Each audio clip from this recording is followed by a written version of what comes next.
Sakop sa ginibog drug bypass operation. Triple o apat na doble ang bihikulo na gruso sa siyudad kang Naga. Mas complain ng police station kang Naga City Police Office. Newsbreak. Diyos marahay na hapon. Ako po si Antoinette Eduardo Asinuya ang bareta sa oras na ini. Lalaking na sobrahan nin inom arak gadana kan madiskubre sa iyang karong sa Barangay Balata, Siyudad ni Naga. Ang detalye sa report ni Jerome Breeze. Mayong nahiling na foul play ang mga otoridad sa paggagadan kansaro nga construction worker asin na padre di pamilya. Matapos ini nga mahiling na mayo na nin buhay sa log mismo ka na residensya alas 4:30 nin magahon na ka nakaaging aldaw.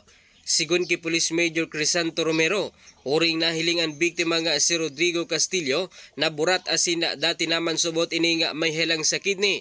Nasaro sa paghihiling na rason kan sa iyang paggagadan.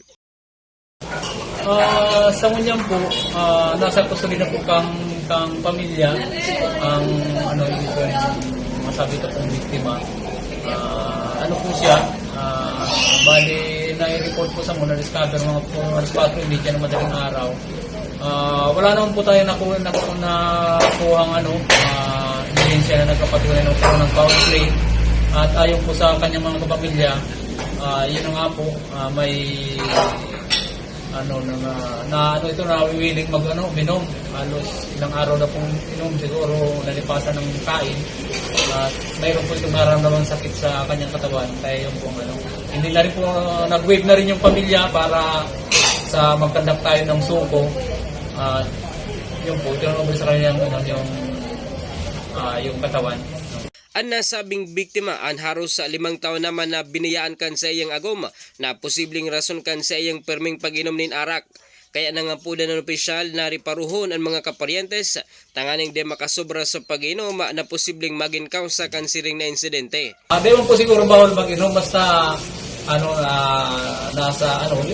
gibuon lang pong libangan ba po ng bisyo ang pag-inom siguro. Saka sigurado po na bago mag-inom siguro pagkakan ang kaya ang tamang paagi po para maglibang. Siguro po sa mga kapamilya, antabayan po siguro sa ito yung mga mahal sa buhay na alalayan kasi may mga problema na dinadala.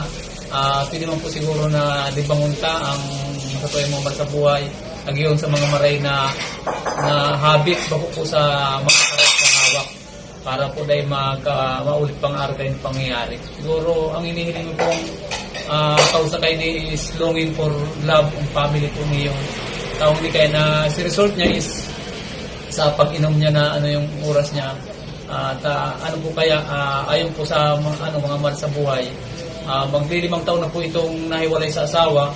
Para sa Gen TV48 Naga, Jerome Breeze, Newsbreak.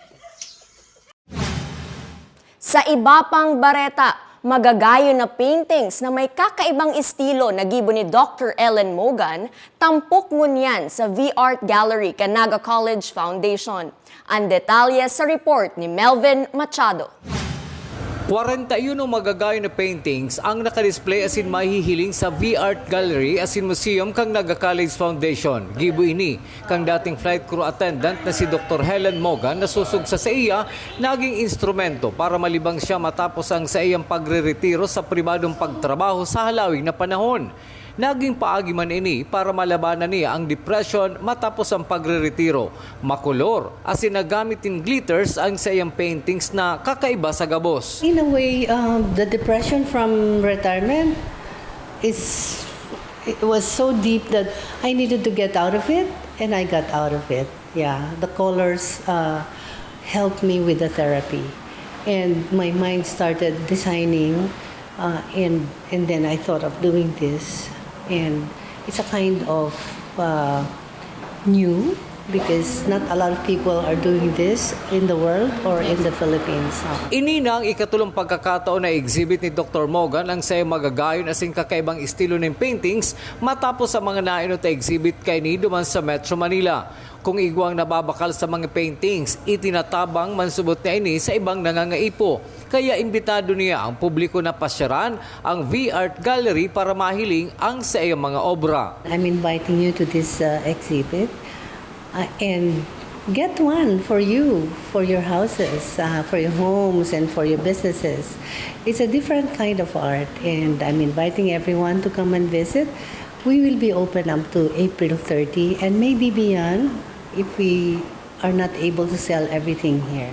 Thank you very much. See you here. Para sa GNN TV 48 Naga, Melvin Machado, Newsway. Yan ang mga bareta sa oras na ini. Padagosan ng mag-antabay sa GNN TV 48 Naga para sa iba pang mga bareta. Ako po si Antoinette Eduardo, Diyos mabalos kan sa indong pag-antabay. Dakop sa ginibog drug bypass operation.